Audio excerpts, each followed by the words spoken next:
Plastic अंड्यांचा विषय ताजा असताना बाजारात प्लास्टिक भेसळ तांदूळ आल्याची धक्कादायक बाब वसई विरारमध्ये समोर आली आहे।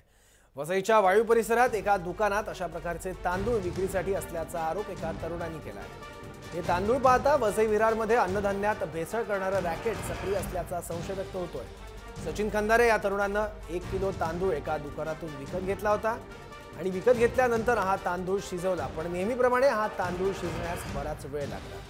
त्यामुळे विकत आणलेल्या या तांदळाबाबत संशय व्यक्त करण्यात आला होता। या तांदळाचा भात खाल्ल्यानंतर पोटदुखी सुरू झाली। या तांदळावर चिकट पाणी देखील जमा झालं आणि त्यानंतर तांदळाची गाठ जमा झाली। त्यामुळे या तांदळात भेसळ असल्याचा प्रकार समोर आला। या संदर्भात सचिन खंदारेंनी पोलीस ठाण्यात तक्रार दिली आहे। विशेष म्हणजे या तांदळाचा गोळा केला असता तो चेंडूसारखा उसळत होता।